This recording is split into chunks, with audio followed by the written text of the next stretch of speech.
They're concerned about their family. They don't know how they're going to put food on the table. If they're recanting at the beginning, because our victim assistance coordinators are able to reach out immediately, we are able to inform our family criminal law division of that immediately so that they can step in and provide their social workers to take over and provide extra care and attention to make sure that those men and women in Harris County that are victims of abuse have a shot, that they have a shot at breaking that cycle of violence. What else are we doing in victim services to keep our victims safe and to provide them the resources that they need? Well, every single courthouse we have, all 4 of them where we are trying cases, we have created dedicated safe spaces so that if that victim of crime has to testify or go to court for something, they have a safe, clean, confidential area where they are separated from the rest of the courthouse, where they know that they can go and wait and be made as comfortably as they possibly can under the circumstances. Additionally, we have 2 dedicated victim assistance coordinators who are assigned specifically to our family criminal law division to work with those victims of domestic violence who have been strangled as part of that particular crime. Because we know in those cases that there is an increased incidence of lethality, and we want to make sure that victims of domestic violence understand their value and to understand that we are here for them and that we care about their safety and their futures. So those are just a few of the many exciting things happening in our Victim Services Division today. I encourage each and every one of you on your way out to stop at the table outside. We have lots of information about our division and what's going on in the Harris County DA's Office Victim Services Division. But additionally, there's also a table being manned by the Harris County District Attorney's Office's Family Criminal Law Division. I know that Hawk has a table, I know that HPD has a table, and that the U of H College of Law, you can become a lawyer. College of Social Work has a table out there as well. So please take your time, stop by, grab some swag, grab some flyers. You may find something, for those of you who are social work students in the room, something that catches your eye in a future career path.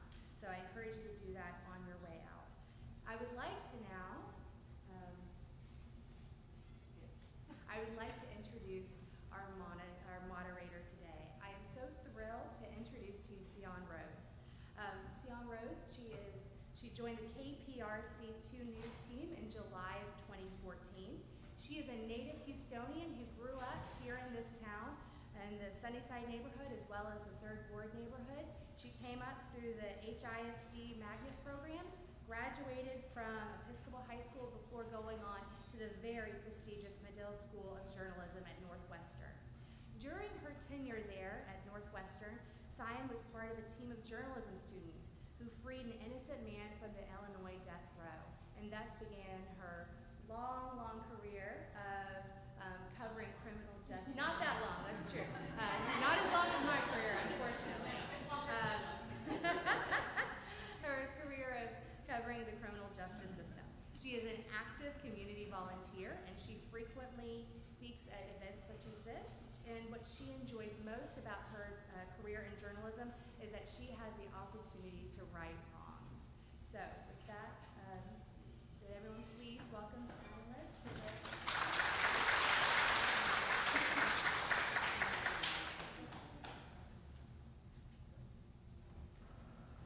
technology of me, really? Good afternoon, everyone. Thanks so much for having me. I'm getting over a little bit of what's been going around, so if my voice sounds a little shaky, I apologize. It is definitely my honor to be here with you today for this important discussion. I'm going to begin with the introduction of our first round of panelists for part 1, which is identifying and coming forward. So I'd like to begin introducing and have our panelists join me as I read their names. Amy Smith. Amy Smith has spent her career as a victim advocate here in Harris County, working in the Harris County District Attorney's Office Victim Witness Division, Crime Stoppers of Houston, and now with the Harris County Domestic Violence Coordinating Council. She's been involved on several local and statewide committees focusing on all types of victim-related issues. She's presented at numerous training sessions for prosecutors, law enforcement, community agencies, and community groups at the local, state, and national level. Please give a big hand for Amy Smith. Maisha Coulter. After returning to AVDA in March of 2012, Maisha Aisha was named Director of Litigation and now directs the agency's legal advocacy program. She has directed her personal and professional life to advocating for the needs of children and families in crisis. After attaining a dual bachelor's degree in social work and public policy, as well as a master's in social work from New York University, Coulter became a licensed social worker in Brooklyn, New York, where she tirelessly worked with children and families involved in the Child Protective Services. After a few years, she pursued her law degree from Rutgers University, graduating in 2001.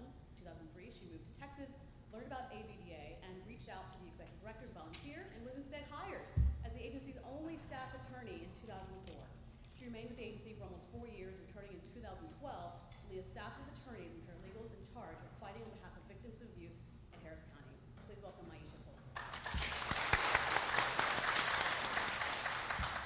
Deborah Mosley is our next panelist, Executive Director of the Bridge Over Troubled Waters, and a veteran in the field of domestic and sexual violence, having dedicated over 33 years to this work.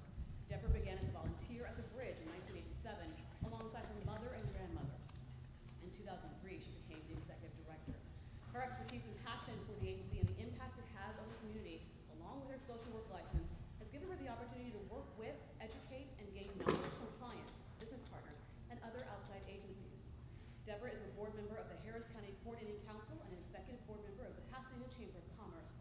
She is also a member of the Texas Council on Family Violence, the Harris County Adult Fatality Review Team, the Pasadena Police Academy Training Review Board, and the Bridges to Life Prison Ministry.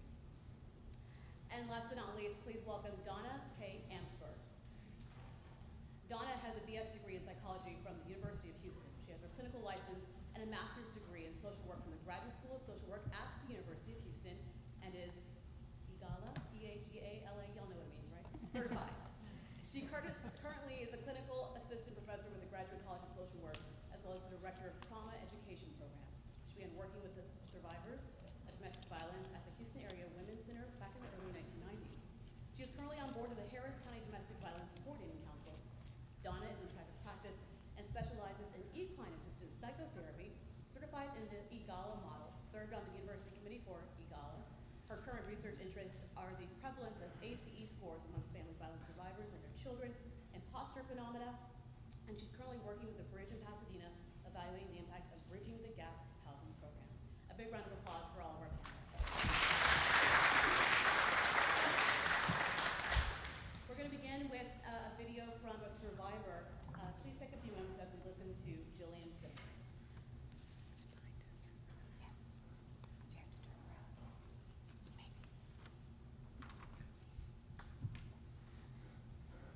I am so honored to participate in today's town hall meeting virtually and share with you a little bit of my story and join in on this conversation about domestic abuse. It's Domestic Abuse Month, and let's just keep it real. A lot of people don't consider psychological abuse, mental, emotional, verbal, financial abuse that bad, right?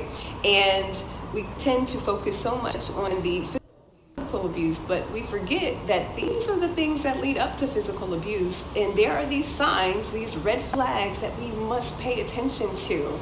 And the two relationships that I was in that were emotionally and mentally abusive, I saw the red flags, I saw the signs, and I ignored it. And the biggest sign that I ignored was my intuition.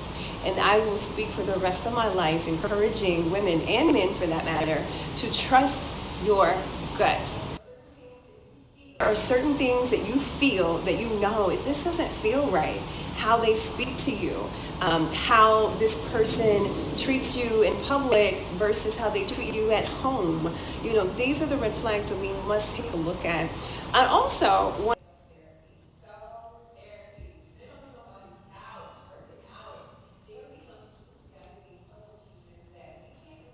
together ourselves. So I guess my question is, why are you scared to sit down and talk to somebody?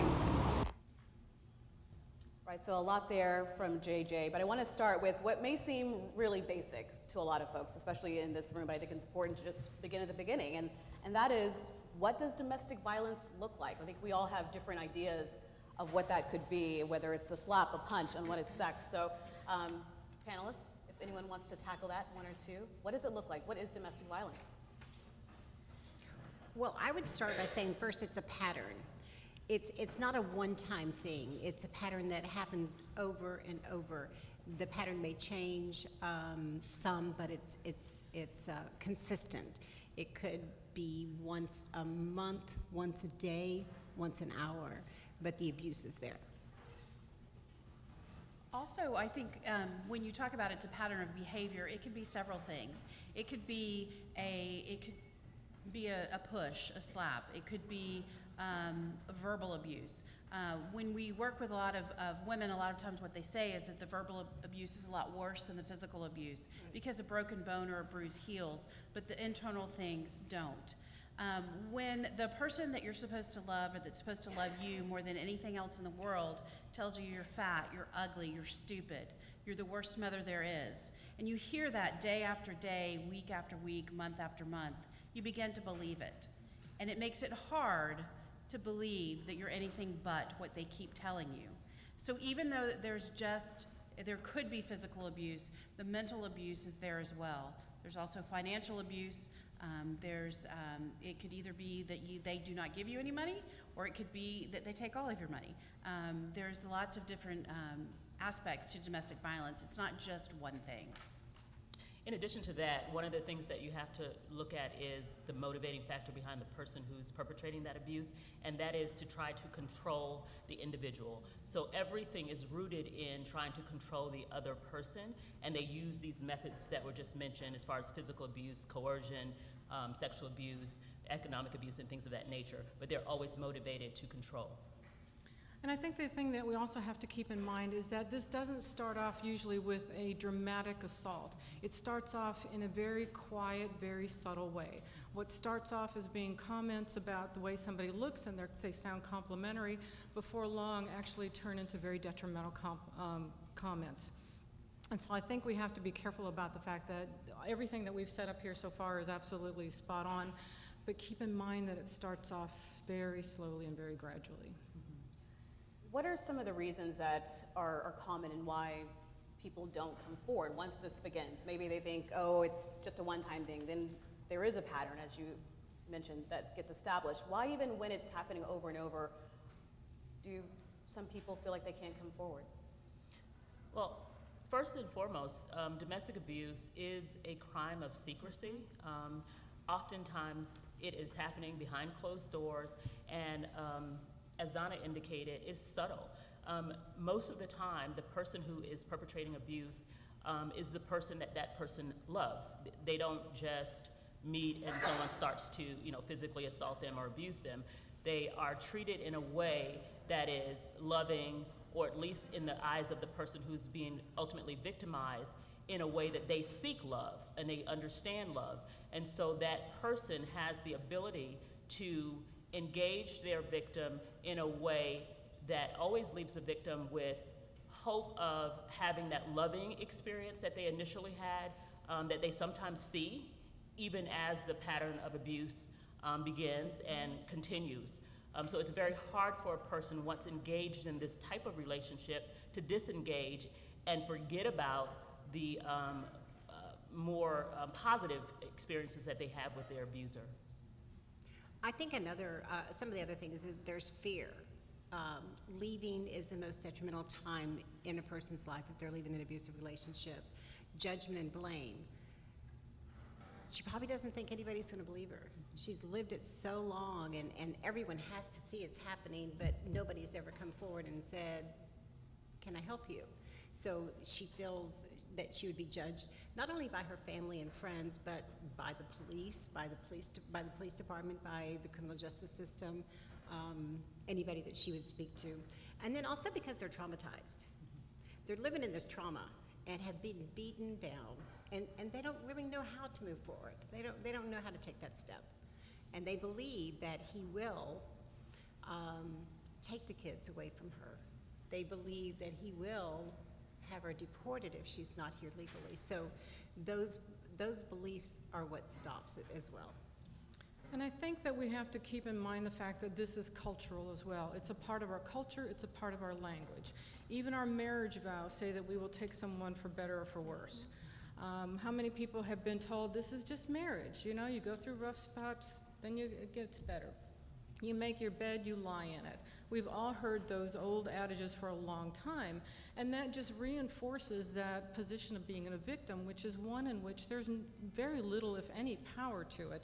And there's also the fact that there's the concern on the victim's part that they will be seen as an equal participant, or they will be seen as someone who actually encouraged the violence because it's something that they ultimately enjoy.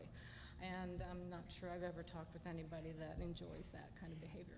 And also, it depends that this might be what someone considers normal. If you've grown up in an abusive relationship and that's all you know, I mean, let's face it, how do you learn how to have a relationship? You usually learn from your family. If you grow up and you think that it's normal, then it's going to be normal.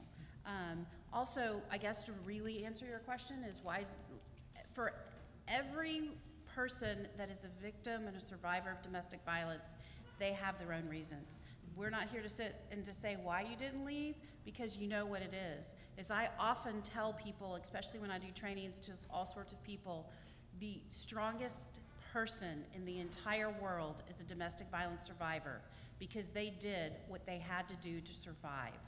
And we can't judge them for that. We can just support them because they survived.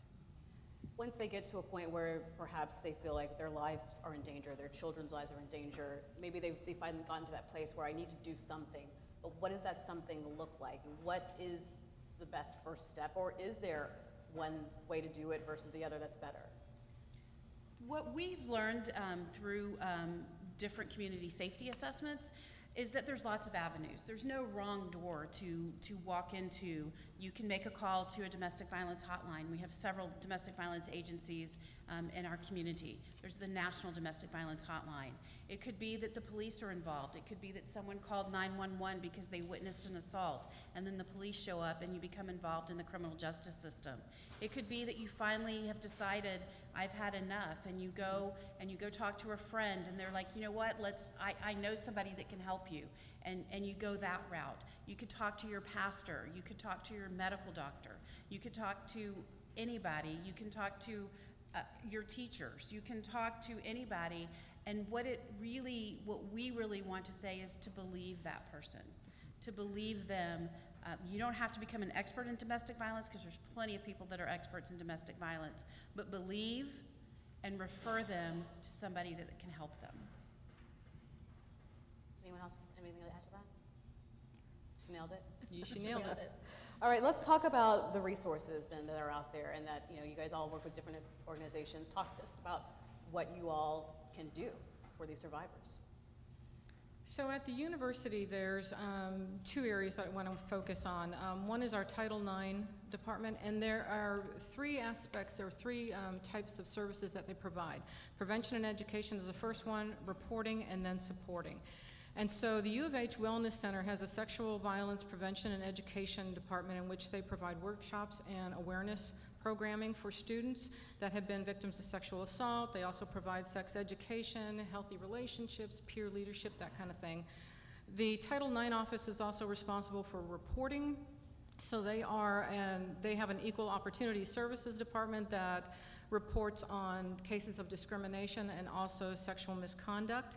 And then the Women and Gender Resource Center has a sexual misconduct support services in which they support not only students but also faculty and staff. It's a confidential service, and it allows for the reporting of sexual misconduct. And then at the Graduate College of Social Work, we also partner with many community agencies that provide direct support and indirect support for victims of domestic violence. And so we work with the Bridge, we work with the Houston Area Women's Center, Fort Bend County Women's Center, Montgomery County Women's Center, the Harris County Domestic Violence Coordinating Council.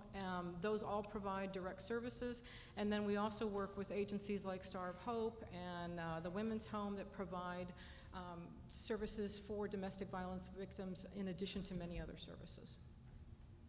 So we provide direct service to a victim. So they can call on our 24-hour confidential hotline, and we don't require any reporting to anyone. We don't report their names as a victim. So once they come in, once they can start calling and just having some confidential conversations with our hotline advocates, it kind of sometimes gives them a little bit more knowledge of what they're going through first, that they're not alone and that they're not being judged, and that if they need a place to come, that there are places to come. So we have both residential and we have non-residential. I think our non-residential is what's not known a lot about, and ours is just like all of the others, Hawks, Bayer, Turning Point, all of us have the same kind of similar services.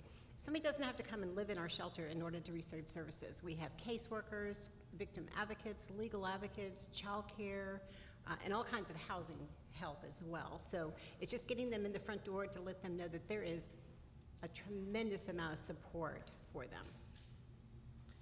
ABDA, also Aid to Victims of Domestic Abuse, is an organization that tries to address the legal aspects of leaving a situation. We also try to address the issue regarding perpetrators. So what we do is we provide free legal representation to victims of domestic abuse in the family courts. We help them to obtain divorces, custody, child support. We also help them to achieve getting a protective order in the dedicated 280th, the Family Protective Order Court in Harris County. We do this as well in Fort Bend County. On the other side of our agency, we work with offenders. We have what's called the Batterers Intervention and Prevention Program. It is an 18-week long program. It's psychoeducational, and the intent is to hold abusers accountable. Many of the people who are participants in the BIP program are involved in the criminal justice system. They have been held accountable and prosecuted for assault to family members and other crimes related to domestic abuse. And they are required to attend that 18-week program. We ultimately report back to courts and to probation, and in some instances parole, as it relates to the participants in our BIP program. In addition to helping victims in court, we also provide trauma counseling. So we have one-on-one counseling for our survivors who are being seen with our legal department.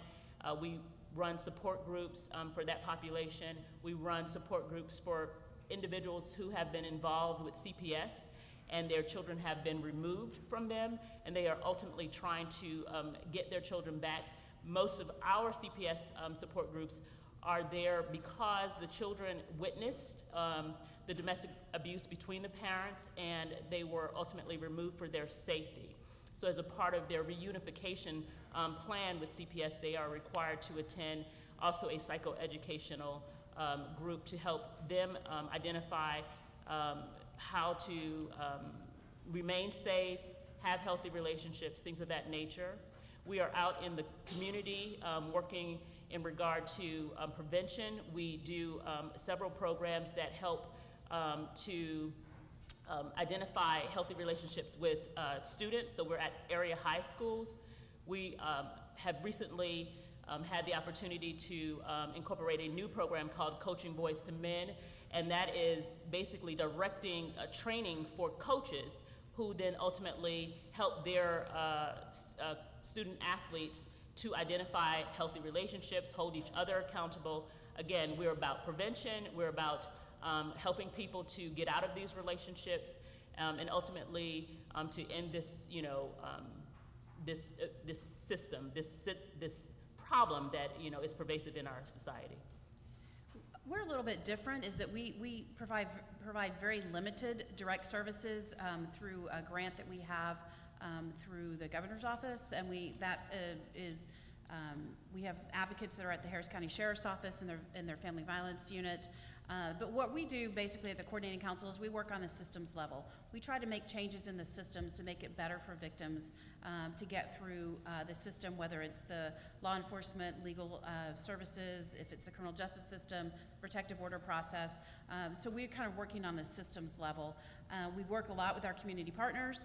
Everybody that is on all the panels are part of our community partnership, and we're trying to make it a better place and have easier access to services for the victims in Harris County. As I always like to say, Harris County has the best victim services for Gary, Indiana. We are not Gary, Indiana. We're the third largest city in the nation, and we should have services that reflect that. but we don't. And so we are all trying the best that we can. We all work together, and we just are plugging along and trying to do the best that we can with the services that we have. So talk to me then about those challenges that you're facing as you're trying to do what your individual groups do and then working together in collaborative measures. What challenges are you facing and what are some of the solutions that you'd like to see about that? I think that my experience has been that while we all work with essentially the same client or the same perpetrator, we come at it from different perspectives. I mean, that's obvious. Social workers and law enforcement don't exactly look at things in the same manner, but we still have the ultimate goal of justice being done, victims being protected, children being protected, the like. But there is a difference in language as well, not only what our requirements are for the position, but a difference in how we speak about things. And that has been an issue that we have struggled with over the years as well. Anyone else? I think on a micro level, we also face the challenge of dealing with a population that has been traumatized, and out of that traumatization, they're dealing with some pretty severe mental health issues sometimes, depression, PTSD. And so it's very difficult to address the needs of a person who has those types of issues that they are grappling with and sometimes not addressing in any real way. And so one of the things that we have to always consider as we look at the population and try to address the needs is to make sure that we prioritize the things that are most important in helping them and supporting them. And one of them is definitely trying to address their mental health needs as they try to go through the process and the systems that they will encounter having to deal with the abuse that they've currently dealt with and trying to leave. And I agree with what Maisha says. In our house, we have 100 beds, and at any given time, 30 to 40% of our clients have a mental illness or drug and alcohol abuse. And that takes up a lot of our resources. So it takes up a lot of time and energy, and there's just not any other place for these folks to go because there's the resources in our city, like Amy said, are very, very limited. So we do the best that we can, but when you have all these other issues, domestic violence sometimes or sexual abuse kind of gets lost because the pressing issue may be they're using, or the pressing issue may be that they're an active psychosis, so you have to take care of those issues first. So it's very limited resources. And the other limited resource that we have is beds, emergency shelter beds, and housing for victims. I'm not real sure how many beds we have.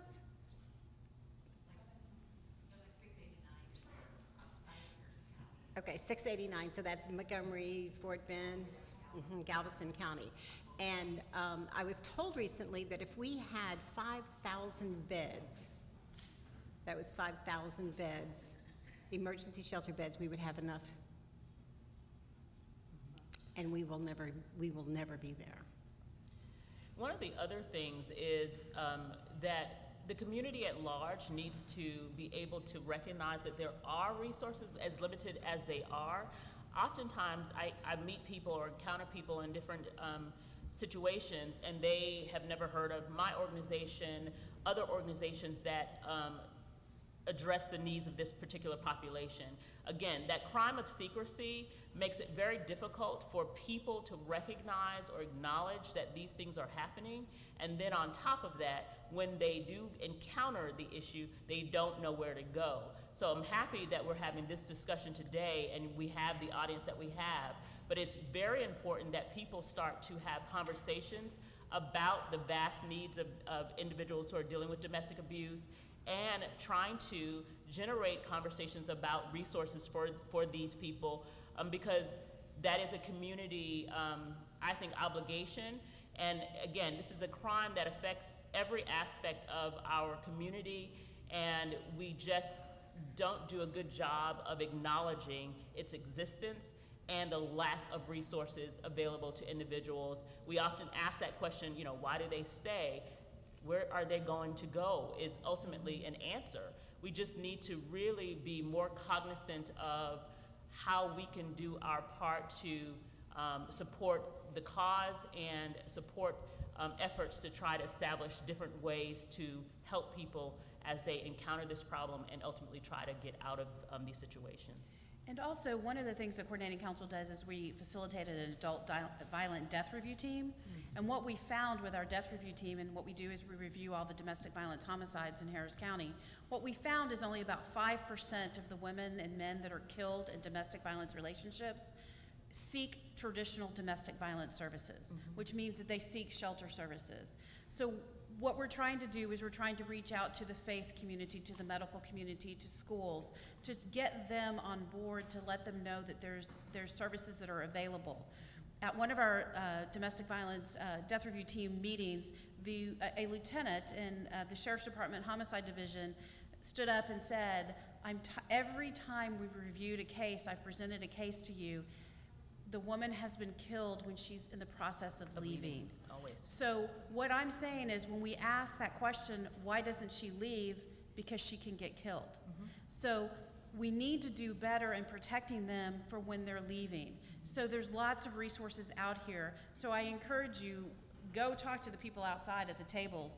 Talk about safety planning. Talk about what to do. There's such a wealth of knowledge that's just sitting right outside that wall and sitting here at the panel and here in the audience. Please pick our brains. We need help. We want you to help and get the message out that there are services, limited that there are services that are available. We want to make sure that these people get help.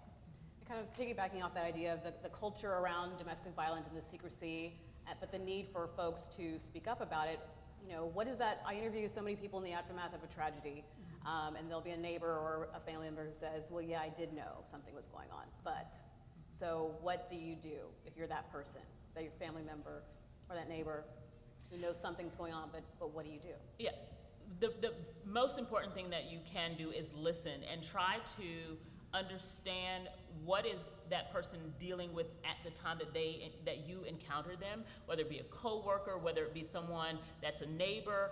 If you are the person who encounters them at the point that they are acknowledging that they are a victim, please listen to them and accept what they are telling you, and then try to see if you can identify things, some resources to help them and assist them with their immediate need, the thing that is bringing them into your sphere at that moment. Whether it be a place to stay for the night, whether it be, can I hide some things over here because at some point I want to plan to leave. Be a partner. Don't be a person who shames them back into going home. Don't be the person, oh, I can't believe this is happening to you. If they're telling you it's happening to them, it's happening to them. So be responsive to anyone who makes an outcry to you, and do your level best to find resources, even if it's just Google. That is a way to find information that is at the ready and can ultimately point you in the direction of individuals who may have much more knowledge about the resources that are out there that can assist this person along the way. And I think our systems need to step up as well. So we have, whether we like it or not, we have a lot of agencies that go into people's homes, whether you're Child Protective Services or Adult Protective Services, people that are in the animal abuse field and are out following up on investigations. There's not yet a coordinated response from them. We know enough of research that if you are in a home where there is animal abuse or neglect, you can pretty much guarantee that that's also happening to the children and the adults in the home. But we don't have a way for SPCA or Humane Society workers to really call in a report. We don't have a central line in that respect. CPS workers, the same thing. If you're seeing that animals are abused and you're already there for child abuse issues, you can pretty much guarantee that the adults are having issues as well. And so eventually what would be, I think one piece is that we really need to focus on the different systems in our society to start to be able to report together and to work more closely. I would also say, piggybacking on you again, know this number, 1-800-799-SAFE, S-A-F-E, 1-800-799-SAFE. That's National Domestic Violence Hotline. I have a hotline, Hawk has a hotline, we have lots of hotlines here. But if you can just remember one number and that person says, I don't know what to do, can you help me? Just say, let's make this phone call together. And to believe and not judge. And if we can come full circle to some of the things that JJ talked about in terms of stepping forward, seeking help, even seeking therapy, what's the one piece of advice that you would give to someone who's in this situation but hasn't come forward yet? We'll start at the end. Talk to somebody. Just let people know what's going on in your life, and you will find people want to help, and individually and collectively, we want to help. And our hotline, the National Domestic Violence Hotline, all the hotlines, all services are free and confidential. So and I just want to go back to one thing that JJ did say when she was talking too about that fear. You know, that fear. There's a book called The Gift of Fear by Gavin DeBecker. And if you've never read that book, I read that probably 30 years ago, and so much of that I use today, but it's that we have that fear, we have that gift of fear. So when they're saying that they're in fear, believe it. Yeah, when someone tells you, believe them and try to do your level best to help them in whatever way you can. But for the person themselves is communicate, talk to somebody, find an ally. If you have been isolated, when you do get the opportunity to encounter someone, whether it be a stranger, say something. And know that you're not alone. You're not the only one suffering through this, that there are other people that are out there, but there's also people out there that are gonna help. It's not just you.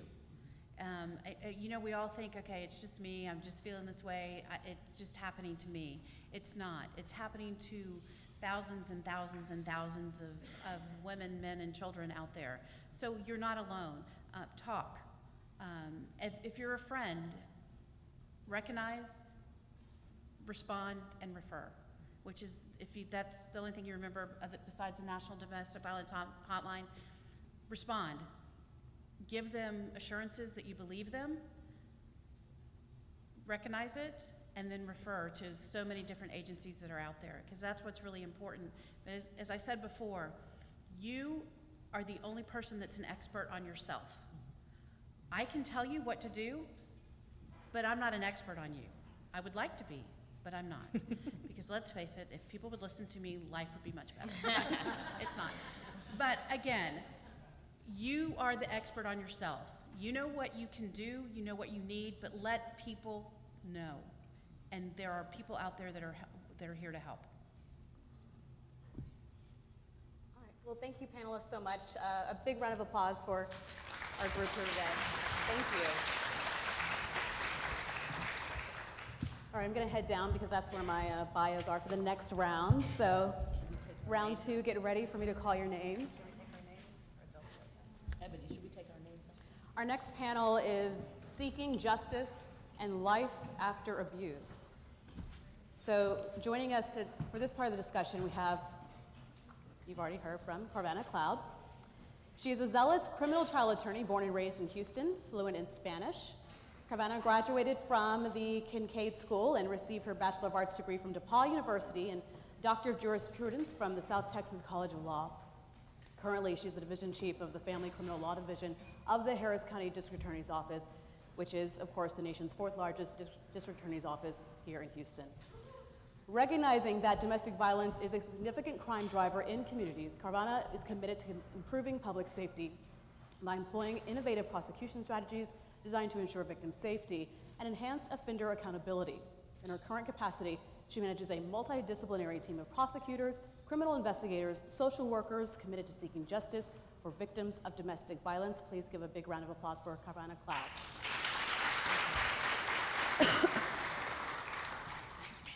Next, we have Tracy M. Bennett.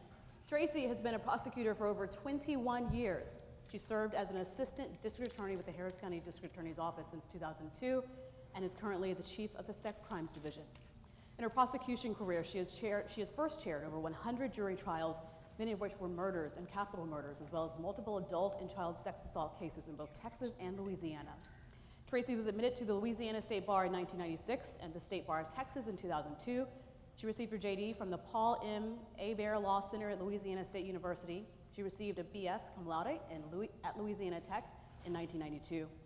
Tracy has served on the faculty of several state and national prosecutor seminars and will be serving as an adjunct professor at the University of Houston Law School for the spring semester. A big round of applause for Tracy and Bennett. Next, we have Lieutenant Julie Pleasant. Julie is a native-born Houstonian, fourth-generation peace officer and a 21-year veteran of the Houston Police Department. She obtained her Bachelor of Science degree in Criminal Justice from the Sam Houston State University and a master's degree in criminology from the University of Houston. As lieutenant, she is in command of the HPD Victim Services Unit, which is dedicated to addressing problems victims face in the aftermath of violent crimes. That unit exists to provide assistance and support to victims on their road to recovery. A big round of applause for Lieutenant Julie Pleasant. Next, we have Sonia Corrales. Sonia currently serves as Chief Program Officer at Houston Area Women's Center. She's worked in the field of domestic and sexual violence for 26 years and has 19 years of leadership experience. Specializing in anti-violence work, she has served on numerous local, state, and national boards and committees, including Houston Sexual Assault Kit Task Force, Harris County Domestic Violence Coordinating Council, Health and Human Services Commission Task Force to address the relationship between domestic violence, child abuse, and neglect, the SAFER Working Group, and the Mayor's Commission Against Gun Violence. She is a graduate of the University of Texas at El Paso, alumni of Leadership Houston, American Leadership Forum Criminal Justice Class 4, and of the Bank of America Neighborhood Excellence Leadership Program. Sonia is a 2016 TASA Advocate of the Year recipient and a 2018 honoree of the Houston Business Journal's Women Who Mean Business Award. Please welcome Sonia Corrales. And finally, we have Dr. Kara Breeden. While working with community partners, Dr. Breeden recognized the gap in forensic nursing and created Harris County Forensic Nursing Services, a nonprofit community-based forensic nursing program. In addition to being this Chief Executive Officer, Dr. Breeden is also a Texas Association Against Sexual Assault board member and previously served on the boards of the International Association of Forensic Nurses and is currently on the ballot for the president of that group. She has served as board liaison of the Strangulation Task Force, Title IX Task Force, and the Suspect Exam Task Force.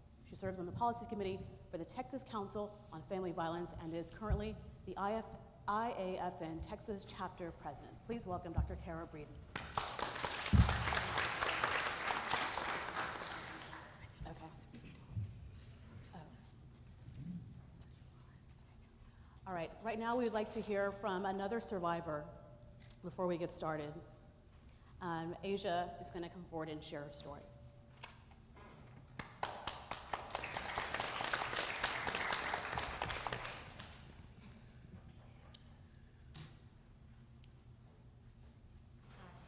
Can you guys hear me? No. Hello? No. How about this? You want this mic?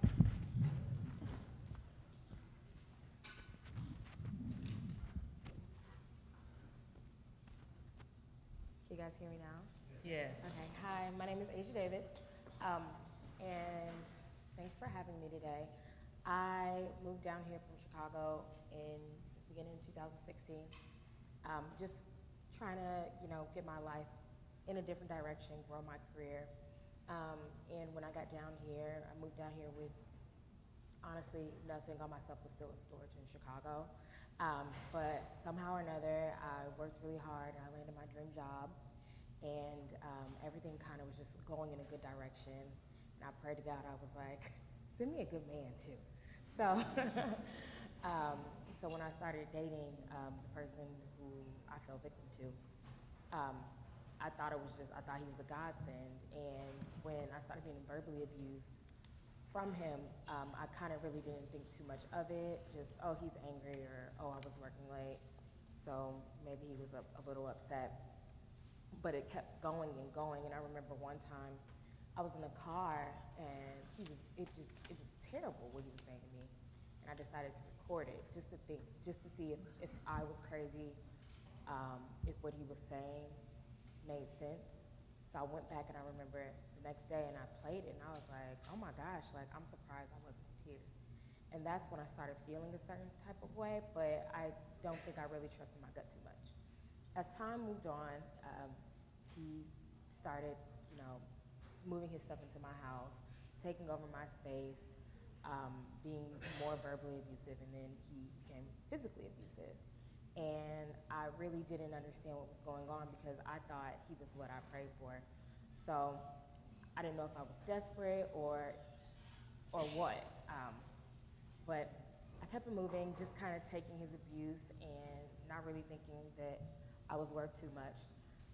And one day we were in my car, and I was on my way to, I think, enroll in some classes, and he wouldn't let me drive my own car. And I said something that he didn't like, and I pretty much told him that I wanted out. I will drop him off wherever he needs to go, and I will drop his stuff off, but I want out of the relationship. I want him out of my house. He then takes my car and starts driving frantically, I think down Fannin Street. And we like jump a curb, and we're at a light, and I'm like yelling like, let me out, get out my car. We're at a light, and I look over, and I just had one snap moment to grab my keys out of the ignition. I did that, grabbed my keys out of the ignition, I ran out my car. I didn't have anywhere to go, I didn't have my wallet, everything was still in the car. And cars were honking behind him. He was yelling at me, telling me to get back in the car. He'll talk about it, he's sorry. He wants to just talk about it. And I remember there was a car, all the other cars were going around him, but the car that was right behind him wasn't moving. And I was just like, I might need to get back in the car because I'm causing a scene. And they're the ones, they have been following us. They saw him hit me in the car. So they called the police and they started following us until I jumped out the car, which they didn't even know that I was gonna do. Once the police arrived, I was kind of even trying to lie and not really say what was going on, but they had already given their statement saying that they saw him hit me. So I reluctantly was brought out of a situation that I didn't even realize that I was in, and it got that bad because I had planned on taking him back. I just in that moment didn't want to deal with it. So even through all that and what the last panelist just said, when I needed a place to stay or somebody to talk to, I wasn't even able to rely on my friends to listen to me or have them hear like what was going on with me. Somebody was like, oh, so you're a victim now? That was one of the responses I got from my friend. So I kind of shied away from even going to counseling, even everything that was offered to me. I really didn't want to do it because I didn't want to, put anybody in a bad place or be inconvenient to anybody.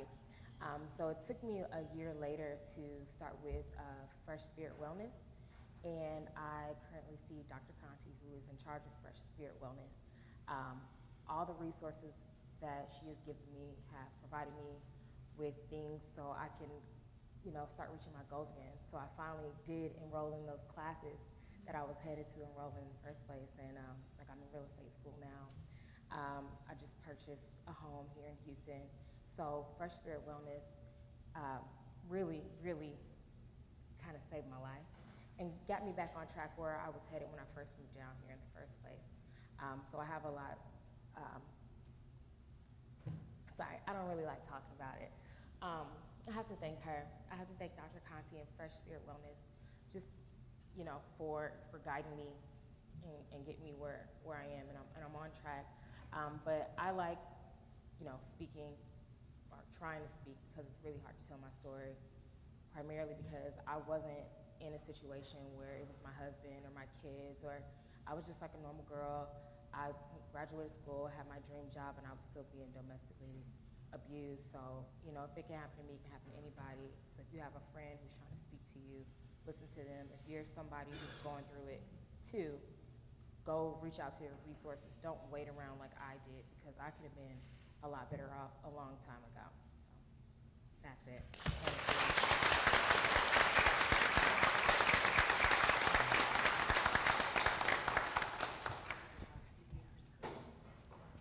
We get another round of applause for Asia for being so brave. Thank you so much, Asia, for sharing the story. And it's so important that we hear from survivors like Asia as part of this discussion, so thank you so much.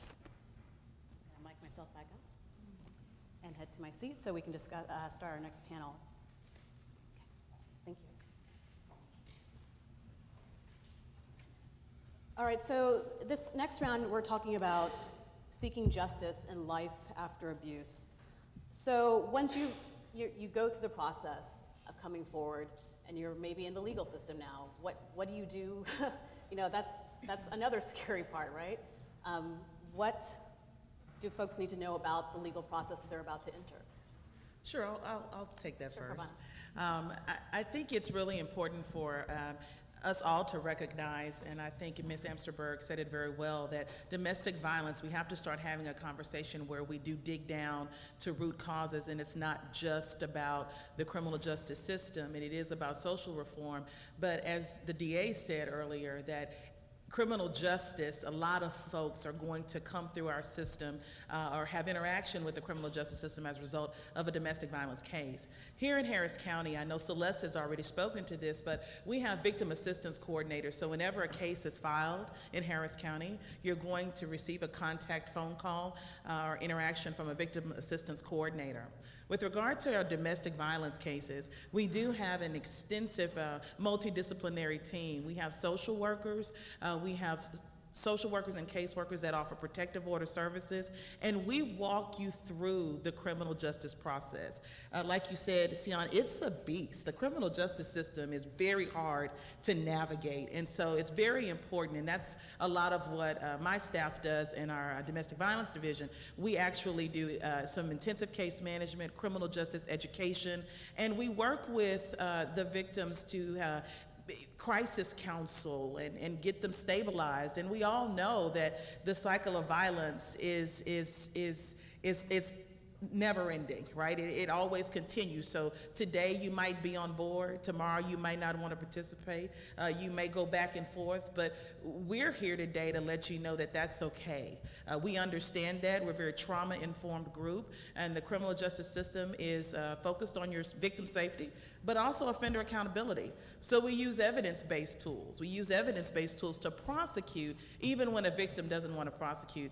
One of the things I've learned best from the district attorney is that we need to take the stress off of the victims and the survivors in prosecuting the offenders. We are smart enough, there are enough tools out there that we can be able to protect victims and hold offenders accountable without stressing them, because they are where they are, and we're not passing judgment, as Amy Smith said, but we're just there to support them. So I'm very excited about that, offering those types of services, and we can talk about that a little bit more later, but we do have a very robust division of services in the district attorney's office to help victims.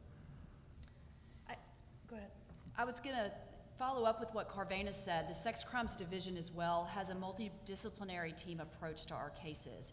And so we also have social workers that work with our victims to help them through the process because, again, as she said, it is incredibly difficult. What I would say that would probably be surprising to a lot of people that could actually be positive about the process, I have seen multiple victims have to come to court and testify, which, as you can imagine, is something that they really dread, and it's just horrible to put them through that. And we do a lot of preparation in anticipation of that. However, I have seen them on the witness stand more than once become empowered with the fact that the accused, the person who has abused them, is sitting in front of them, and have actually seen them take control of the situation in the place you would least expect to have control and call those abusers out for exactly what they are, almost to the point where you have to refocus their attention so the judge doesn't yell at them. So it really, while it is a difficult process, we do have so much support in place. The DA has been so great about really beefing up that support system. And then there's also those opportunities for them to really become empowered going through that process. Well, Lieutenant Pleasant, you may be the next law enforcement officer that a victim encounters after perhaps dealing with an initial street officer. Right. So talk to me about what your role is. So the way we kind of have it set up, the way it works today is if there's an arrest on scene, then that case is already in the court process. That's when the DA advocates, the victim witness advocates there, those coordinators are going to go 24 to 48 hours, 72 max, that window, they're going to take that.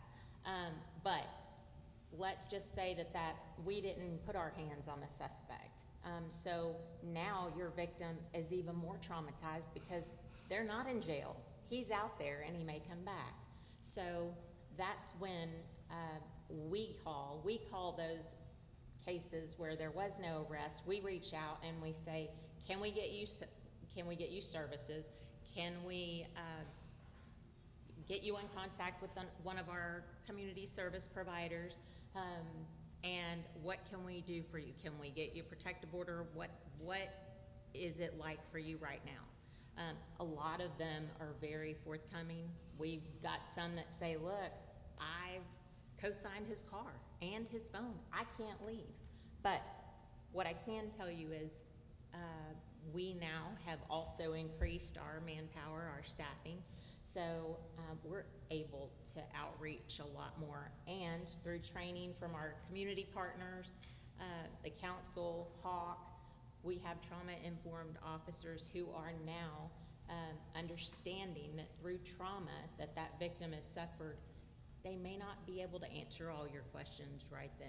But when we reach out or the investigator reaches out, they may have remembered some things and be more forthcoming. So that's what I would say they need to know with regard to HPD. And just I'm with the Houston Area Women's Center, and from a community-based perspective, the legal process for many survivors is two things. One of them is the criminal justice process, and the other one is the civil legal assistance process. And sometimes they're going through this process simultaneously. And so I think that's important for many survivors, because they're going not only through this criminal justice, but they're also going through issues like divorce, they need housing, they need shelter, all of these things. So I think that's important to note. I also think that one of the things that we know that works in our community is multidisciplinary teams. I mean, we've talked about that before.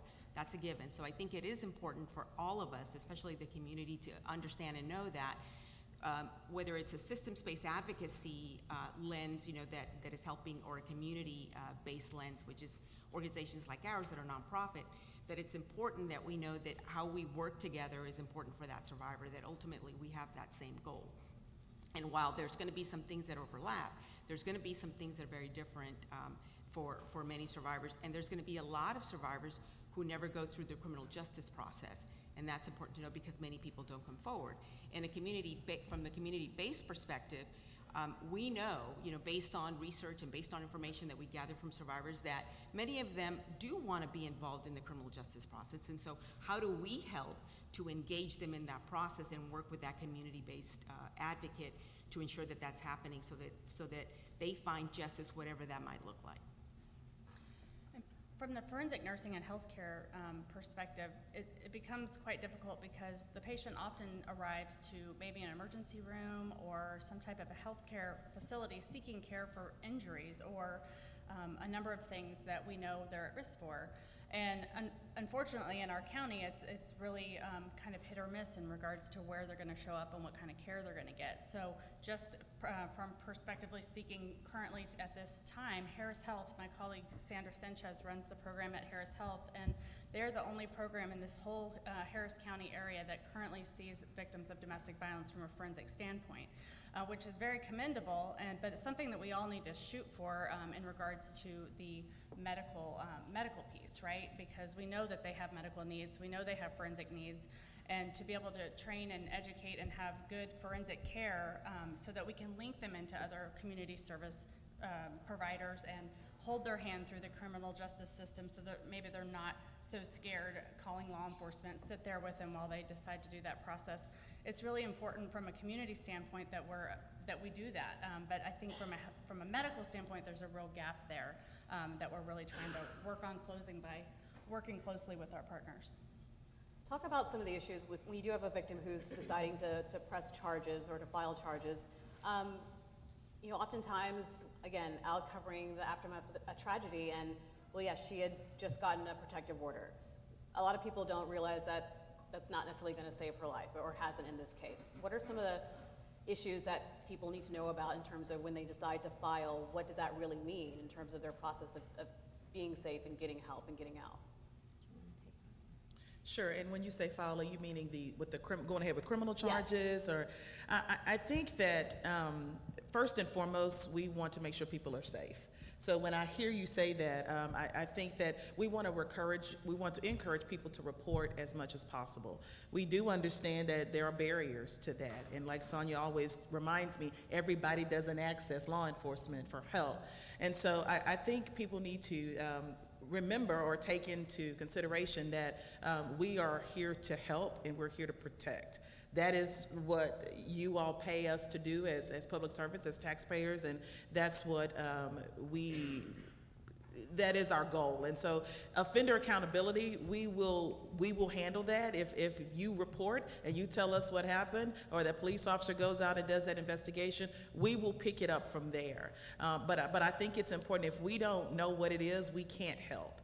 So even if you don't access us through the traditional law enforcement channels, we are establishing a true coordinated community response in this community, where if you go through the medical, or if you go through the domestic violence service providers or a shelter, you're still going to get that access to criminal justice at whatever point you want. Everybody doesn't want that up front. But we've noticed that there were a lot of gaps, and victims, and unfortunately homicide victims, are teaching us very valuable lessons that prove that we need to fill in those gaps and work closely together with all of our partners, because you just never know when a victim, when you may encounter a victim who needs support and services. Well, and Amy Smith earlier said that our goal is never to get the victim to leave, and I think that's really important. And I had a point when I was, from a medical forensic standpoint, it becomes really important that they do go to a facility that has a forensic nurse that can document that event, because as that victim gets more able to, in a place where she can leave that situation, maybe she needs to find housing, maybe she needs to, whatever her situation is, whenever it is time, she's going to have a patterned history at this medical facility that she's now trusted because she's gone there on several occasions. So it becomes a place of trust, and literature actually shows that that medical facility becomes part of her safety plan. So it becomes a real important piece in that process. I think in addition to all of that, one of the important things to always remember is that while we have all of these systems and we have all of these places where people can go, we have to make sure that all of these places are ready to take in survivors in the way that is trauma-informed and that is client-centered. And so that's one of the things that in our county we worked on. I mean, HCDBCC worked on this whole safety assessment and looked at some of those systems. Are they policies, are there protocols in place, so when somebody is coming forward, that they're invited, so that they don't feel like they're they're being blamed for what is happening to them. And so when Julie's talking about this neurobiology of trauma and really training officers on understanding how trauma works, those are some of the things that are important. So when survivors are accessing these systems, that they're being received in a client-centered and trauma-informed way. What do you do when you encounter someone who doesn't want the legal help that you mentioned that may be available, or doesn't want to, have a rape kit done? What do you do in that case? You give them the resources anyway, because maybe they're not strong enough right now, but maybe they will be later. So you had referenced something, what makes them leave? Well, and Amy said every person has a different reason, but maybe this time the abuser hits the child. And that's it. Like, you can hit me all you want, I can take it, I'm a big girl, but when you involve the children, so that may be the reason. So at least we know that that person has those materials. They have what it takes, the resources needed. They've got the right phone numbers. They've got that contact information. So if they don't decide to press charges, when that officer, if they reach out, sometimes they don't, sometimes just our partners get them and they outreach that way, and that's fine too, as long as they're reaching out. But if they interact with the police officer, any agency in the state of Texas gives the crime victims card, and it will normally always require that there be a domestic violence hotline. The National Domestic Violence Hotline will be there. So they will have that, and when they do reach out and they are strong enough, hopefully they're armed with the tools they need to get some help. I'd like to add to that. In our division, we specifically, we conduct over 3,300 interviews per year. Our caseworker staff is just inundated with casework, with interviews of victims. One of the types of interviews they perform are called criminal case interviews. So these interviews are where the victim might come and say, I don't want to press charges. That's actually what they are. They don't want to press charges, they want to drop charges. That's where they go to drop charges, right? And we interview those people. We take time to interview those victims. We listen to them. I think that's one of the strongest assets and the things that we do best. We listen to survivors. We do not judge them. We don't force them to move forward with their case. We don't make them feel bad about it. We listen to them. We still offer resources. Like Julie said, we still safety plan. And what we've seen is by us taking the time out to do that, several of them have come back and said, you know what, I'm ready now, right? I want you to help me. What can you do?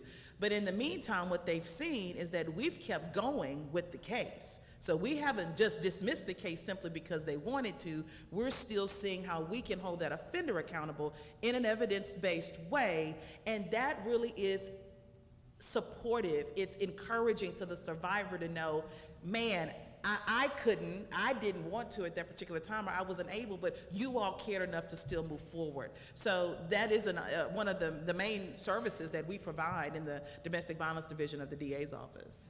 I think one other thing is that domestic violence and sexual assault are problems in our community. They're not just problems here within these systems. And so we know and recognize that people are not always going to go to criminal justice. They may not even access social service agencies like ours or community-based organizations, but they may be talking to someone. And so I think it's important for us and all of us, people up here on the panel, provide lots of training in the community. So that's important to provide the training to professionals, whether it's clergy, whether it's whoever, social workers, whoever who might be able to learn very specific skills on what they can do. And Amy alluded to it, it's the 3 R's, it's a national 3R thing that people use, and that's being able to recognize what abuse is and being able to respond to it in an effective way. What do you tell someone? And a lot of times, because a lot of questions are framed in very victim-blaming ways, it prevents people from even coming forward even further. And then the last thing is being able to refer people to the right place. So it's talking about domestic violence, this is a community issue, and then training and providing more information in a skills-based way to get people to come forward, because as Julie said, they may not be ready right now, but they may be ready, in the future. We had a recent real-world example of that. We had a case come in for staffing with a police officer in the sex crimes unit, and it was a victim who had been victimized repeatedly by her boyfriend, and she would always run to the neighbor. And I don't remember what the neighbor's background was in, but she was educated, and she was always there. And ultimately, when the victim was ready to come forward, not only was she able to support her and give her a place to go so she could get out, she also was a valuable witness for us to be able to file the charges for the continuous domestic violence, because she had seen over and over again what he had done to her. So that was kind of a real-world example of what Sonia's saying about the importance for everybody to be aware, so that when they see something happening, they know how to help. Are there avenues outside of the justice system for abusers to be held accountable in terms of they end up in some sort of program, if there aren't any charges that are going to be filed, if the victim doesn't want to press charges, what resources are there in that respect? Well, I know Aid to Victims of Domestic Abuse provides their batterer intervention and prevention program. And it's both, my understanding, it's both voluntary and it's court-ordered. So oftentimes, in our hotlines, we get those calls. And it's usually the survivor calling and asking, what can I do? Because, what can I do to help the person who's hurting them? And we always refer them to AVDA, because there could be a conversation that they have with this person that might encourage them to ask for help. And one thing that is important is that this type of behavior is a choice. It's not something that, that it's just in our society. I mean, this is an active choice that is being made by people who are hurting others in this way. Anyone else? Anything on that? Nope. Okay. Talk about how this, once a case comes to the justice system, that doesn't just impact the survivor, how does it impact their entire family in terms of people who may have to testify, children who may have to testify, talk about the impacts that it has on everyone else around that survivor. Sure, that's a tough one, right? I mean, so many children, not only in this county, but in the state and the nation, witness domestic violence. I'm very transparent. I'm a child victim of domestic violence. I witnessed that in the home, and I know firsthand the kind of emotional effects that it has, and even today, the PTSD that I, honestly, still experience from that. One of the things that we are very cognizant, and I think Tracy would agree with me, when we're prosecuting cases, the officers will oftentimes put the children in the offense report. I mean, they were there, they were witnesses. I mean, they're victims of a crime as well. But if we can avoid, if possible, if we can avoid putting that child on the stand, if we can avoid re-victimizing them, because I do feel that it is a re-victimization, we will do everything we can to do that. We can't always, obviously, do that. There are times where we have to do it, and when we do that, we have partners such as Children's Court Services. We have victim advocates from Celeste's group that will accompany the children, prepare them, kind of walk them through what to expect. It's always the hardest victim for me to have to direct, to have testify, because it's tough for children, but obviously it impacts whole families, and so I'm very also proud. So that's what we're doing. That's from the criminal justice perspective, but also I know that when domestic violence survivors come into our social services unit and they have needs for children to have therapy or counseling, or they need assistance for whatever it may be for their children, we have now direct contacts at these wonderful community-based agencies to get the children of the other family members support, because we know it's not just the victim that night who got assaulted. It has, so the vicarious trauma is real, and so we're very cognizant of that. Yeah, I mean, and just to add to that, we know that the impact could be very negative for children in terms of just their social development and just the relationships that they're going to build in the future. So we know that early intervention is better, and so in many of our programs that are community-based or in Children's Assessment Center, wherever you go, we know that there are techniques that are being used where they intervene, but there's also prevention techniques, because ultimately what we're trying to do is stop the violence from continuing on. What other resources, what else do you need to do your jobs better? What do you think that we as citizens, the community can do, state, local government funding? Talk to me about some of those challenges you may face. Well, I'm happy to talk about that. Where do we start? The nonprofits on the. So I think one of them is having panels like this is incredible. I mean, you have lots of people who I assume are going to be social workers or are already social workers. This is pretty amazing, and many of our organizations, that's who we get the referrals from. Those are the people who are connecting survivors to services like ours. Getting information about just learning about domestic violence. We know that domestic violence and sexual assault are preventable crimes. Those are very, very important things. But we also recognize that there isn't a lot of services available in our community. Debbie mentioned the number of beds that are available for shelter. But ultimately, one of the things that we hear, the number one thing that we hear when survivors are coming in is the finances. Is that people, as a barrier to leaving is financial. And a barrier to moving forward is financial. So how do we get survivors to that economic independence? And all of it is tied together. The civil legal assistance, the criminal justice, the jobs, the career, the children, everything is tied to that. So I think we have to really prioritize, the economic empowerment piece, and ultimately finding that affordable housing. When we talk about just government funding, we know that HUD has shifted the funding away from transitional housing and domestic violence, and that's hard for a lot of domestic violence programs across the nation. This isn't just a Houston problem, but across the nation that we have issues with funding. We know that every year, we're testifying at our state legislature around just ensuring that programs like ours continue with the funding. So that is critical. We cannot do this work without the Violence Against Women Act, for example. We cannot do the work. They're able to fund programs like ours so that we are able to provide the services around intervention and the services around prevention, because ultimately we want to stop this from happening. But affordable housing, economic empowerment is important. Yeah, and what she said about the Violence Against Women Act, that actually funds our adult sex crimes prosecutors. So it's on all ends of the spectrum that is so important to us. The other thing is to keep an eye out on legislation that assists in fighting domestic violence and providing services to victims. As the session comes up, you'll see that legislation there, and so call your representatives if there is something that you think will be supportive to our cause, because that's really important as well. I'm going to chime in and say the same thing. The Violence Against Women Act, that's what's giving HPD another 8 advocates and 2 supervisors. So without them, we couldn't build our unit because of what the city's going through right now. So the important thing for us, law enforcement, is if you hear something, listen.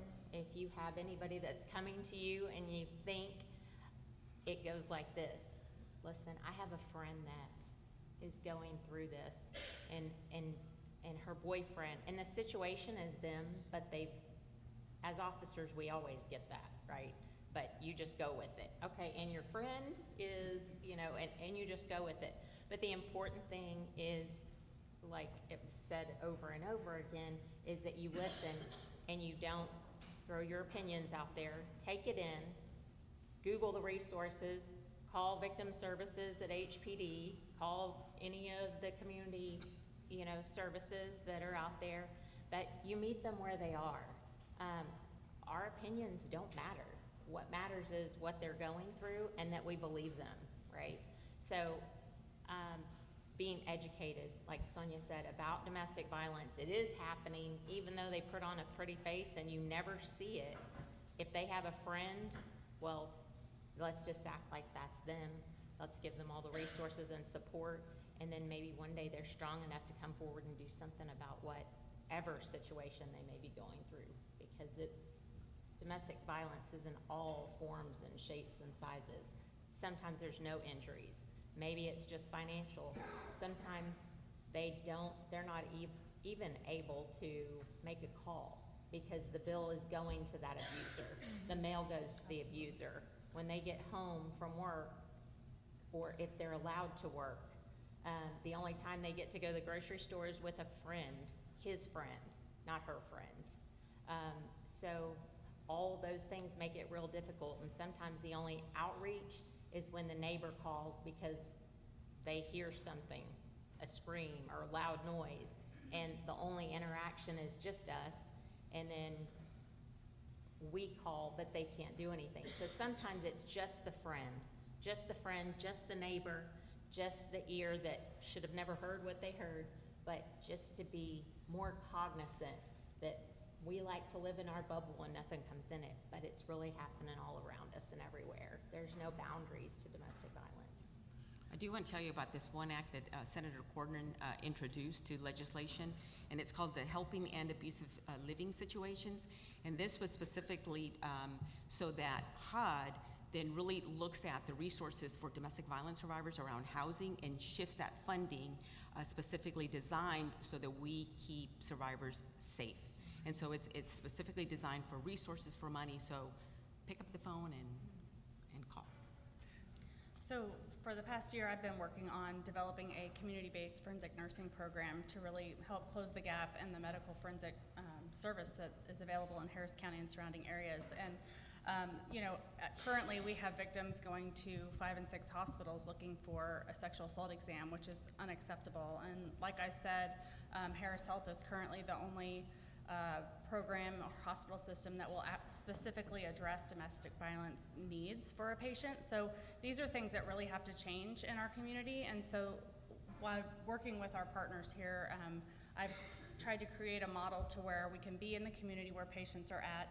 We can be inside Hawk and the Bridge, and that way they can come and get exams there so that insurance is not billed and they don't have to have disclosure to maybe somebody that they fear, right? So we're really trying to look at all angles of barriers for these victims and figure out how do we work past it, how do we fix it, and really working together collaboratively, I think is key there.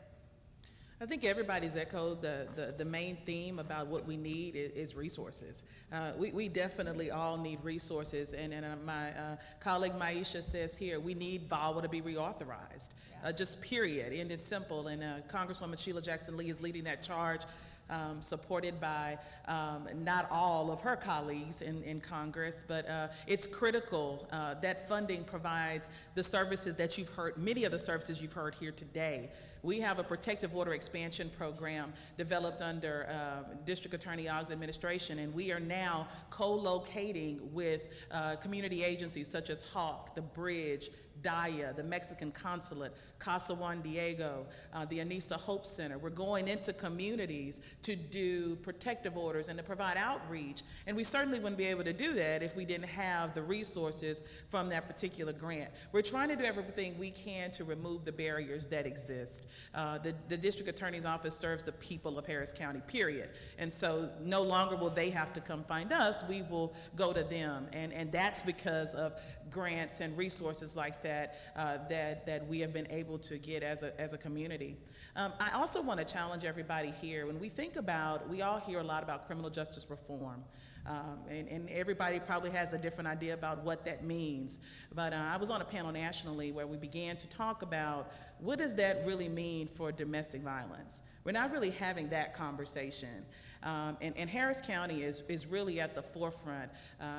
My boss is at the forefront of criminal justice reform nationally.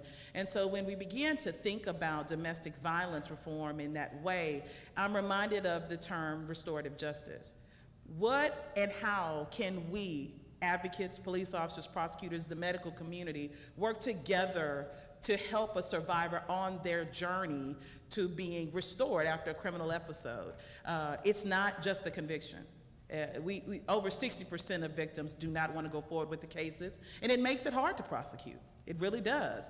But justice looks different for every victim, and it's not solely limited to the criminal justice system, which is why I'm so fortunate to have the opportunity to have a boss who said, let's have this conversation, let's dialogue, let's meet with partners, let's form better alliances so we can help those survivors along that journey, because ultimately we all play a part in them being restored. So look inside and figure out how you can contribute to that conversation and how you can align with folks in your community to support survivors in a more effective manner.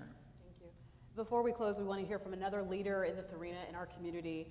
You heard her referenced earlier by Asia. Dr. Conti Terrell works with survivors of abuse and helps them overcome trauma, and she's now going to share her own story.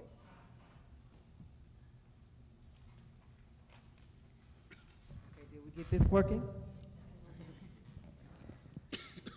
Pull it closer. Hi, I am Dr. Conti Terrell, and I am, as Asia said, founder and president of Fresh Spirit Wellness for Women. It happens to be the oldest African-American owned domestic violence counseling center in Houston. You want to use this one, Dr. Conti? Give her this one. That way she can move around a little.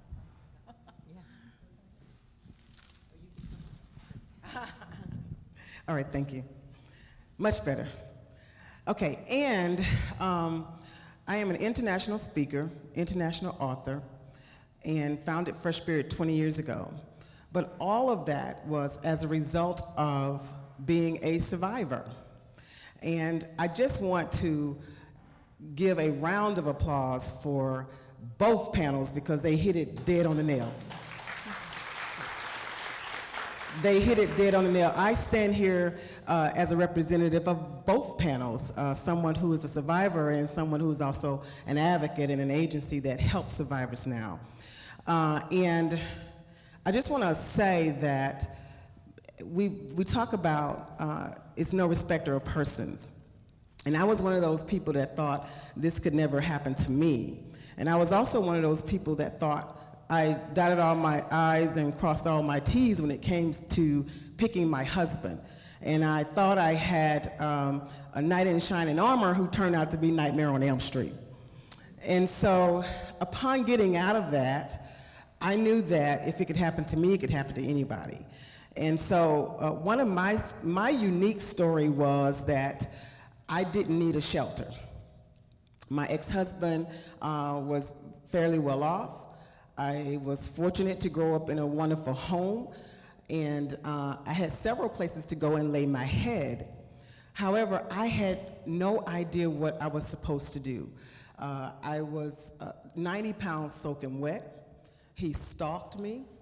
I was getting counseling originally, but as soon as he found out that the counseling was giving me the strength to walk away, of course he cut the counseling out. And so I couldn't afford a counselor, and I couldn't afford to go, I didn't need a shelter. And at that time, it wasn't a place that I would have gone for counseling. So I found that there was a niche that was missing for women who were educated, or attorneys, or housemakers or home wives that wouldn't have gone to a shelter. And upon that, I started Fresh Spirit Wellness for Women. And so what we do is we see women, children, and men who are victims of domestic violence and sexual abuse. And we give counseling, domestic violence counseling, because as they said, it's a whole different thing. And we also do training for lay members of churches, pastors, schools. And we do advocacy, much of what AVDA does, and we refer to them as well, work with them as well as work with Harris County Domestic Violence Coordinating Council and Covina with the District Attorney's Office. And one of the things I do want to reiterate is, and it's been said already, respond. If you're the victim, reach out. And if you're seeing someone, if you're the neighbor, if you're the friend, if you're the church member, we know that it happens to 1 in 4 women, so in every 9 seconds. So trust me, there's somebody that you know that's being abused. Give them the resources that you found here today. I have a woman right now that's a part of Fresh Spirit that someone gave her my card 10 years ago. She set it on her armoire underneath a vase. And 10 years, she is now in my office getting the help. So as we reiterated earlier, be careful how you are there for someone. Listen. You know, there's a lot of negative things that said, you know, why would you go through that? Or I don't see any bruises. My ex-husband strategically did not abuse me in my face because I was a professional model at the time. So you would have never saw bruises on me. You would have never saw a black eye. You would have never saw a busted lip. But if I took off my clothes, I was extremely bruised. And even with that, I didn't think that I was abused because all of the pictures I saw were women with black eyes. All of the pictures I saw were women with busted lips. So I'm thinking, well, that's not me.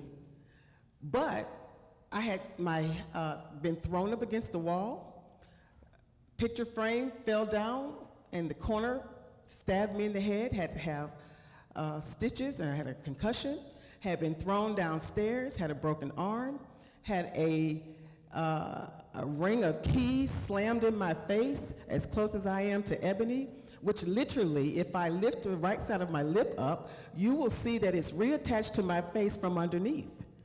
They didn't do on top because I would have had visible stitches for the rest of my life, a scar here. So even me, with all of that abuse, had to realize I was being abused because it did not look like what I thought abuse looks like. And it did not happen every day or every week. So I thought, well, this can't be abuse. So get the help. And those who are around, if you're seeing something, as we've said, respond. You could just be the one person that saves or helps save that person's life. God bless you. Turn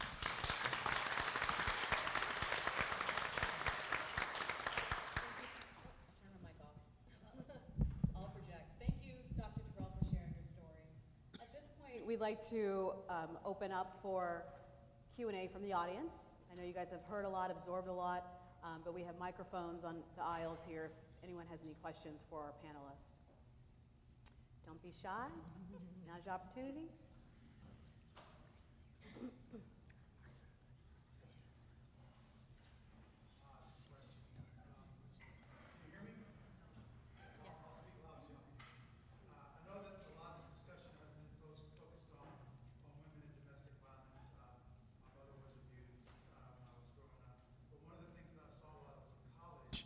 Sorry, this works.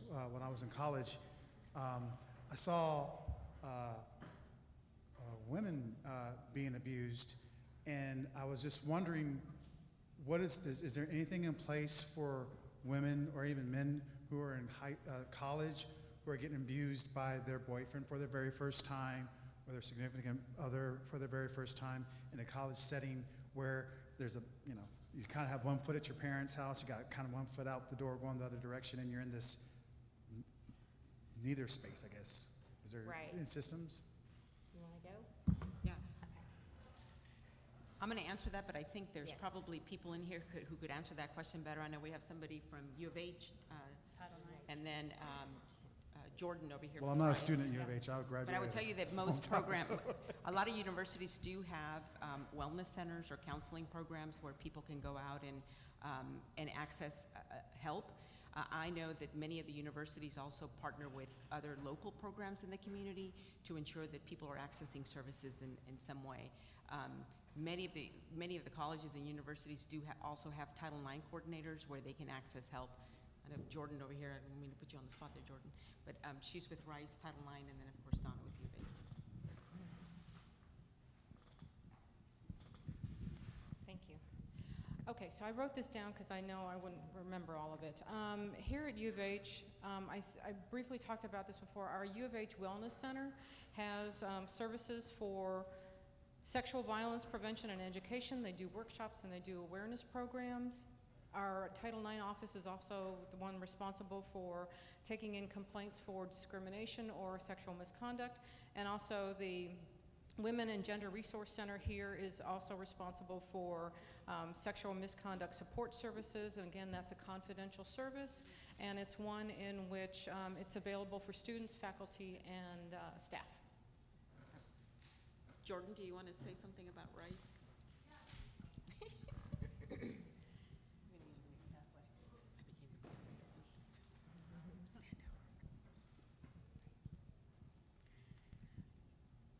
Sorry, I work for Rice University. Thanks, Sonia.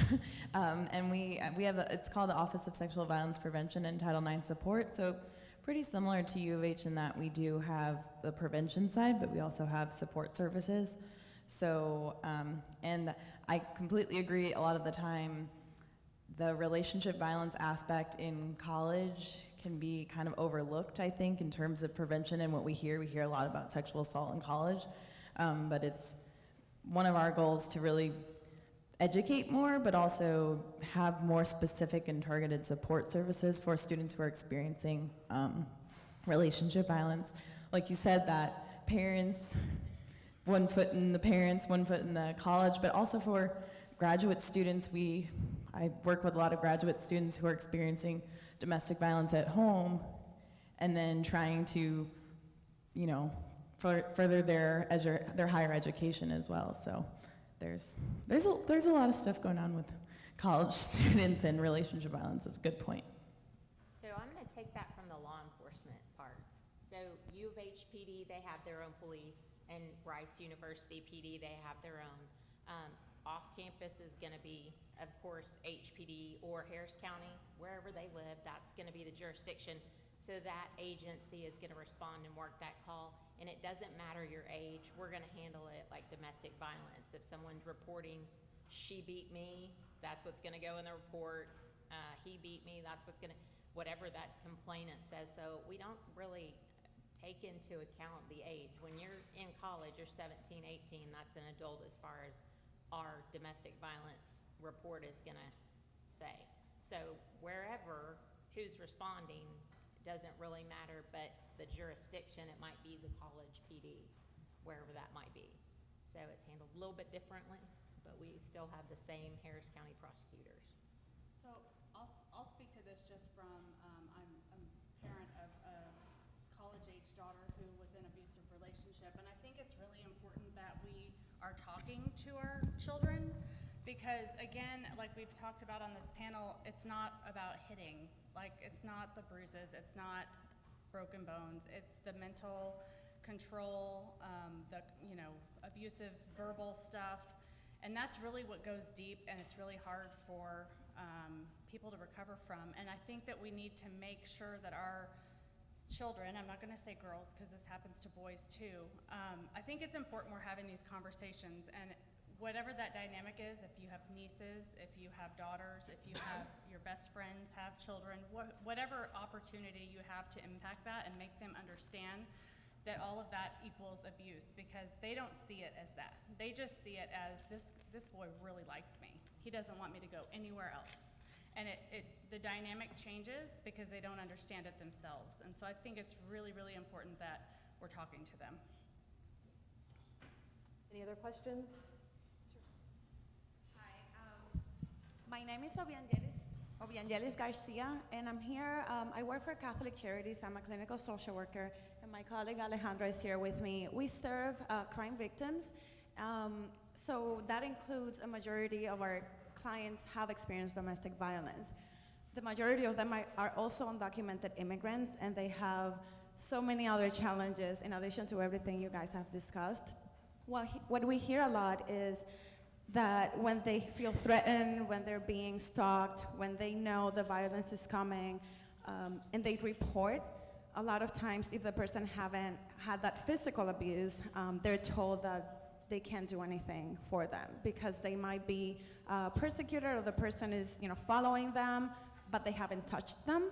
And we actually have many clients who then have been almost killed. And that's when the intervention from law enforcement happens. So I'm wondering if there's any conversation around changing that, that perception that if I don't have the bruises, if I'm not physically abused and it's just a threat, but a real threat, then I have to die, basically, for that person to be prosecuted. Ms. Garcia, thank you for your question and thank you for your work. Catholic Charities is a very important and valuable resource in our community. The answer to that question is I have a couple of things to say. There are ways that we can charge offenders criminally for non-physical assaults. Terroristic threat, for example, is one, and it's a misdemeanor offense, which means it's not a felony offense, but if that person or that offender is saying or doing something threatening to that person, that can be taken as a criminal charge. Obviously, we prosecute the charges, but law enforcement has to bring us the charge and do the investigation before we can accept it. There are other threats. Aggravated assault can also be a charge if you are threatened with a weapon or something like that. And then, of course, there's stalking. I know you spoke to that. And I know I haven't told the DA this yet, but she's hearing it for the first time today. But we are working on, my next initiative is a stalking initiative, DA Og, because that is what we're seeing. A lot of folks who are coming in to the FCLD, they have great stalking cases, but nobody's taking the time. They take a lot of investigation, and we do have very limited resources, but we need to beef that up, and we are working on coming up with a program that we can have investigators and prosecutors spend the time they need to prosecute and investigate those cases. Because doing a review of some of our homicide cases, a lot of those victims never had a criminal charge, yet they were stalked, yet they were, and now cyber stalking is something that is very real and that survivors are dealing with. So we are working on it. Like I say all the time, we are not perfect, but we're trying to get better. But that is something that I think you can see us look forward to ramping up, along obviously with the support of our law enforcement partners. Yeah, and I want to add to that too. You go ahead. Do you? I was just going to say that there's also civil relief in that regard. So there are protective orders that people can obtain for stalking, for other types of crimes that are not necessarily physical violence. We also have sexual assault protective orders. So there are ways to pursue at least trying to get protective orders for individuals who may not have experienced a physical assault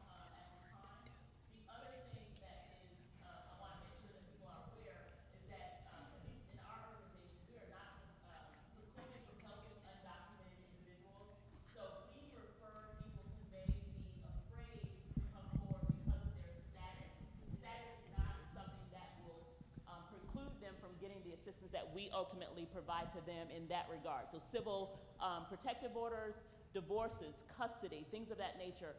Their status is not an obstacle if they are willing to pursue those things and try to get that type of help, okay? And I wanted to mention that all of our therapy services for crime victims are free of charge, so it's another referral source. It can be any crime, but a lot of it is domestic violence. And when you were talking about the housing, when they are undocumented, they have barely no access to affordable housing, and it's another barrier, so I hope that that's also something we can work on at some point. Yeah, thank you very much for your comment, and thank you very much for bringing up that issue, because I think that that's an important issue, especially for our community. The Houston community has a lot of people who are undocumented and who need services, and we know that in battering situations that the batterer, in order to maintain that power and control, will exert more power by saying that they're gonna deport them, or they'll use that against them. So I think that that's something very important to bring up. And I do think there's a lot of barriers. Clients who are at our shelter who are undocumented continue to face the barriers, especially around housing. I know that for many of our organizations, one of the things that we do to try to get around that is that we just don't ask, right? We don't ask what the immigration status is. We too help anybody who is undocumented, but I will tell you that the current climate has led a lot of people not to access services, and so many times we get a phone call where people are afraid because they don't want to drive, they don't want to get pulled over by police in fear that they're going to somehow get arrested, or if they report some kind of crime, that somehow they're going to get arrested because they're.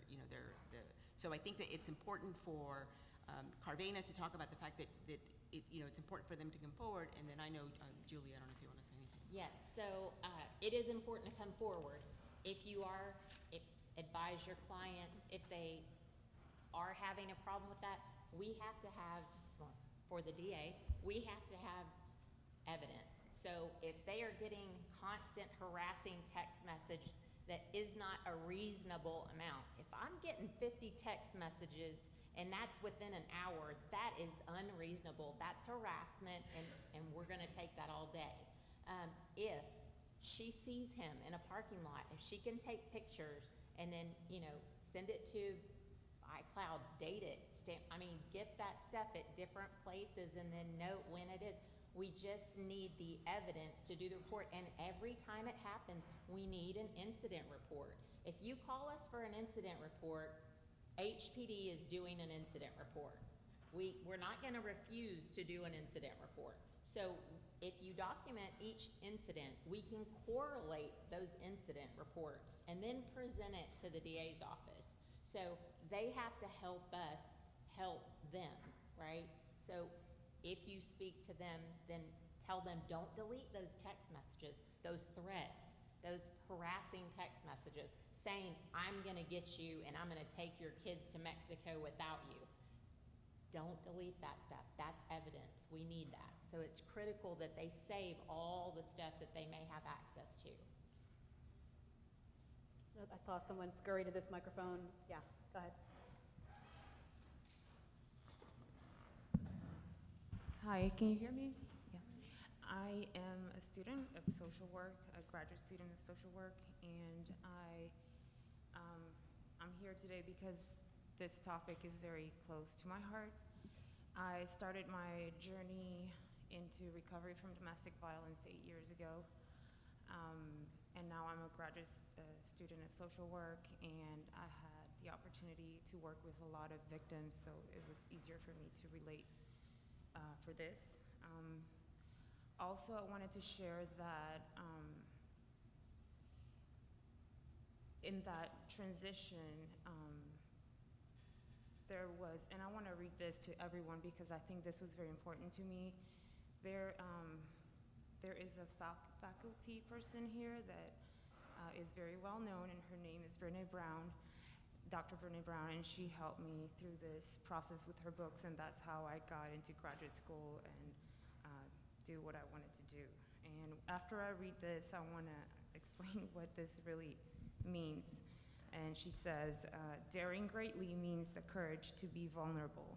It means to show up and be seen, to ask for what you need, to talk about how you're feeling, and to have the hard conversations. So I heard that, and I feel I did it. But I want to share something else. As I moved forward in my recovery from domestic violence, and I got out of a very hard relationship, I reached out to everyone that I was told to reach out. However, there is something very important that one of the, I think her on the corner, she said something about everyone working together in different agencies, and I feel that even though I had the hard conversations, I feel that when I hear things such as, we give resources in case the victim decides to use in the future. I have been in that place, and I have been told that, why didn't you do it before?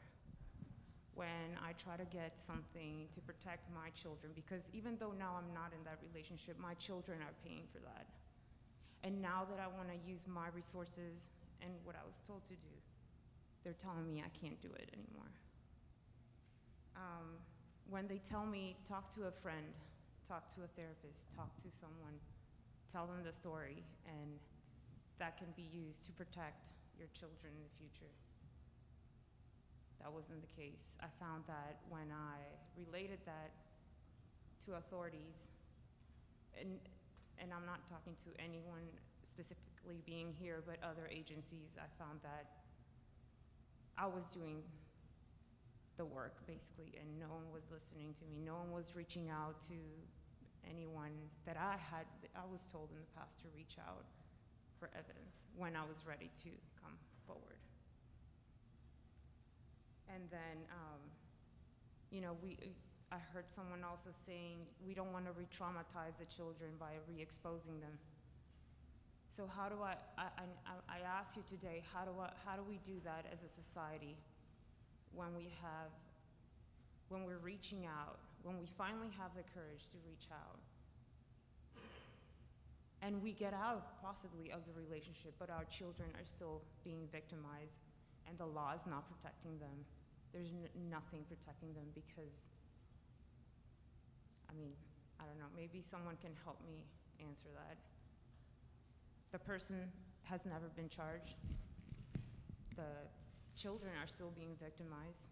The laws say that if that is done to an adult, the person goes to jail, but if done to a child, there's nothing they can do. So I think this falls under domestic violence, children, if I'm correct, so thank you. I want to acknowledge that what she is saying is absolutely true. In our practice, we represent victims in family court, and we have the awesome task a lot of times of educating the judicial system about what impacts domestic abuse has on children, because the law says that we must foster the parental relationship between both parents, even if one parent is abusive. And oftentimes the criminal justice system, at least from the civil side, their priority is to make sure that both parents have access to children, get visitation, get all of the rights that the court believes are due the parents. One of the things that you can do and should do if you have the opportunity, when you have a custody order or a custody case, is to try to make sure that when you go forward, that you educate the courts that you're in front of about the impact that seeing that other parent, that abusive parent, is having on the children, whether that be the way that they respond when they come home, whether that be how they're doing in school, how they're socializing with other children, or how they may be angry or perpetrating their own violence. Because we know that children that experience and see these types of things do have these outcomes. They do have these behaviors that demonstrate that they are involved in seeing abusive situations. We have clients oftentimes that we've gotten them out of their situation and they're divorced from their perpetrator. The perpetrator still has visitation and access, and now they have a new partner that when they go for visitation, the kids are seeing their perpetrating parent abuse the new partner, not necessarily their mother. So we, again, have to recognize that domestic abuse is not limited to perpetration of abuse from adult to adult, and that children seeing these types of relationships, living in these households, are impacted, and not just for the time that they're with the parent. It happens to go past that because they're children of abusers. And so our job, or at least we try to do, to educate the judges about why it might be important to limit access in these situations. Maybe have safe visitation, maybe have monitored visitation. And I will tell you that that is happening. It's not happening across the board, it's not happening in every case, but that is a method for kids to be protected in these circumstances. And when you do have a child who may be going for visitation with a parent that you're no longer with, but they may observe something when they're there, you can call CPS and say, hey, my child was at dad's house this weekend, and this is what they experienced, this is what they saw. I will never tell people to not say something. I will never say that we aren't here to do everything that we articulated today, but I do acknowledge and recognize that we have limitations and that the system is not perfect and it has failed people. It will continue to fail people. But if we don't do anything, if we don't acknowledge that there are flaws and that people need to be educated about domestic abuse way beyond just a black eye, the impact on children and things of that nature, this problem will continue. So we didn't talk specifically about children necessarily, but yes, children in these households are being negatively impacted, and we can and should be doing something about their situation and their connectivity to an abusive parent. Any other questions from the audience? Sure.